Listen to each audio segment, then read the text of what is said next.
and acts like that's anti-elite and anti-establishment when it's not, right? So any prying away from Elon and Trump that his comedian buddies can do is saving Joe Rogan in the long run. Woke Kyle Kulinski has a complete meltdown on his own show Secular Talk as he is in full cope over Joe Rogan's relationship with Elon Musk, as Kyle Kulinski goes full on with the establishment propaganda saying Elon Musk is a Nazi helping Donald Trump to destroy America, with Joe Rogan being a sellout, as Kyle Kulinski goes full woke. So let's check out more of the left spiraling out of control with Kyle Kulinski because of Joe Rogan. Bro, you're the richest man in the world. How about you go to Shut the Fuck Upsville?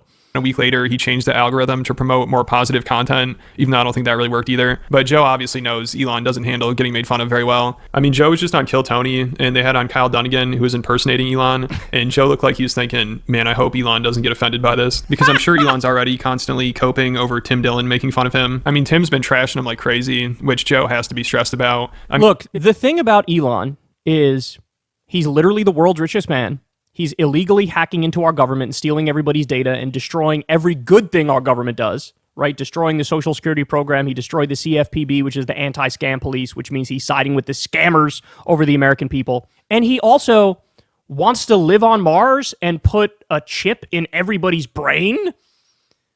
This is like, you know, if you took away all the fucking PR and the marketing that Elon does for himself and the fanboys, this would look like a prime Alex Jones conspiracy thing where he points out how this guy wants to take over the world and he's the most evil man on the fucking planet. He's like a literal villain, like a villain from a superhero movie, right? And I think that's the vibe Tim Dillon gets, because Tim Dillon, he definitely leans right, and he was a fan of Alex Jones, and you get the sense that he thinks like, wait a second, prime Alex Jones shouldn't be sucking this guy's nuts. Prime Alex Jones would be fucking shredding this guy on a daily basis. I honestly wouldn't be surprised if Elon complains about this to Joe, because obviously he gets offended very easily, and Tim has just been roasting the shit out of him. So since Joe is good friends with Tim and has him on the podcast all the time, I'm sure Elon has tried to get Joe to tell Tim to stop making fun of him. Legalize comedy.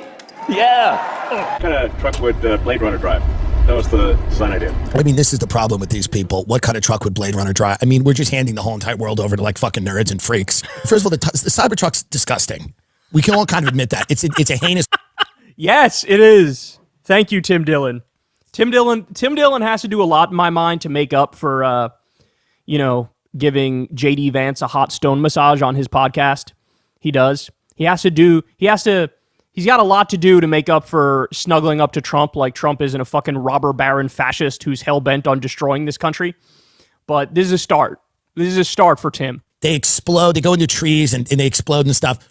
They're not good. Look, they don't look dignified or classy on the road. I don't know who that appeals to. Now, I understand there's man-children out there that want to fly rockets to Mars because they can't fly their penis into a vagina. But I'm telling you right now, this is the grossest and cringiest shit anyone has ever seen in a very long time. And also, he's a guy that believes that we have to go to Mars and merge with AI and no longer be humans. And no one seems to question that.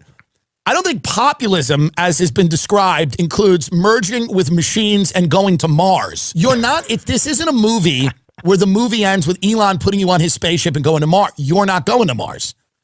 I'm sorry about that. These people are also the elites, which if people talk about the elites, and I talk about it myself, because the elites are completely out of touch, but these elites are also out of touch. It's also out of touch to think that the biggest issue is let's go to Mars. Go talk to a working family that can't put food on the table. See how many times they mention Mars. I don't know why it's happening. And I disagree with close friends of mine who think Elon Musk is, the savior of, this is Jesus. If Jesus came back, he'd be Elon Musk. He'd come through South Africa and design cars that don't need gas and buy X. The guy's a billionaire who wants to go to Mars, and normal people are going, what the fuck is this? I can't get a knee operation. God damn it. He's so talented, man. I want to... Tim Dillon, I wish he'd go full lefty. I wish he'd come home full left, because he's so fucking talented. Jesus. Joe have completely different opinions on Elon, and Tim might have been referring to Joe at the end there, but it's just hilarious because Joe spends so much time defending Elon and praising him as much as he possibly can to make him happy, so he keeps coming on the podcast and hanging out with him. But now Rogan's comedy friends might start to ruin that for him because they're kind of negating all the positive PR Joe does for him. They're not ruining it for Joe. They're trying to save Joe when it comes to Elon. Now, unfortunately, they all fucking jumped the shark and shit the bed when it came to Trump. But for Rogan to snuggle up to Elon, like Rogan doesn't get it, bro. Now normal people look at you. You are more like the new Rush Limbaugh or Sean Hannity than you are like Bill Hicks or George Carlin, right? Bill Hicks and George Carlin, they were political, they were super intelligent, they were edgy, but they were anti-establishment, anti-system, anti-elite, and for the people. Rogan cuddled up to a robber baron fascist and acts like that's anti-elite and anti-establishment when it's not, right? So any prying away from Elon and Trump that his comedian buddies can do is saving Joe Rogan in the long run. I mean, folks, you can listen to the way Kyle Kulinski talks about all these people. You know, Elon Musk is destroying Social Security, even though it's still there.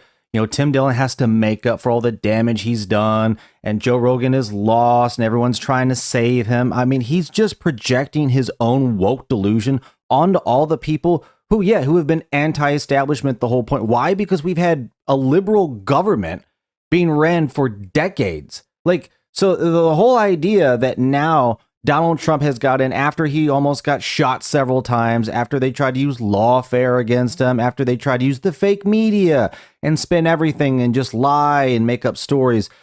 That guy is the establishment, even though he had to go through all of that the establishment did to him in order to get in. Like, this is the BS that goes through Kyle Kulinski's mind and other left-wing pundits like him. I mean, he wants Tim Dillon to go full left. Joe Rogan used to be on the left. Joe Rogan, so many other people, everyone on Donald Trump's team were all on the left. Donald Trump used to be a Democrat. All of these people used to be on the left. There is a reason why they are no longer on the left, because they don't want to sip the same Kool-Aid that Kyle Kulinski is drinking, because clearly he is just an effing lunatic. Like, he just wants to ignore all of the stuff they did to everything they did to Trump, all the stuff that's happening to, you know, Elon Musk and Tesla's people, firebombing, shooting into dealerships.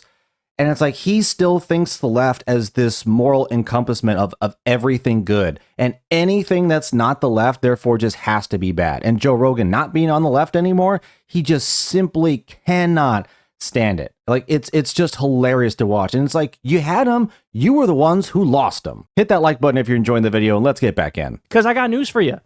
He's already washed, dog.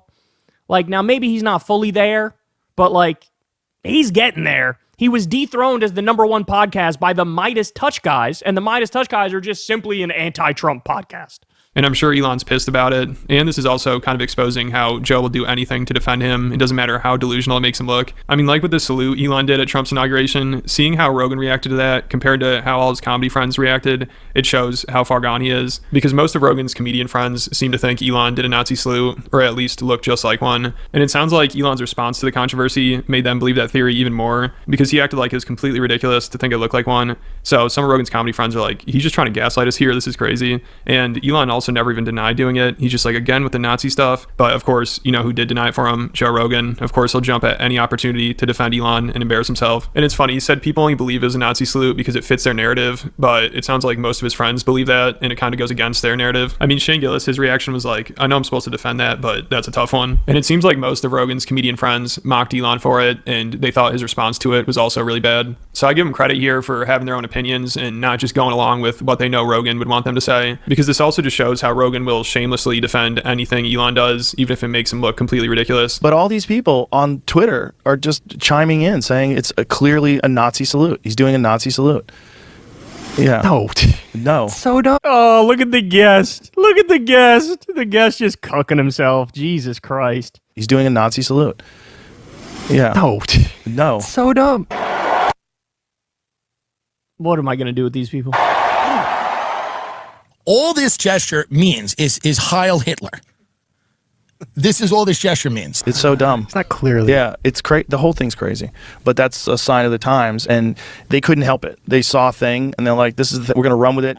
Rogan really rented his mind out to Elon and Trump. He really did. I mean, we got to call it what it is. That's what he did. Kyle Kulinski wants to say Joe Rogan rented his mind out to Elon Musk and Donald Trump. This is how ridiculous the whole Nazi salute thing is. Folks, think about this. Elon Musk has been with the Democrats for years and years and years, up until he switched to join Donald Trump. He was on the left the entire time behind that. Everyone loved Tesla. Everyone loved what he was doing. This whole time he was buddy up with, everybody.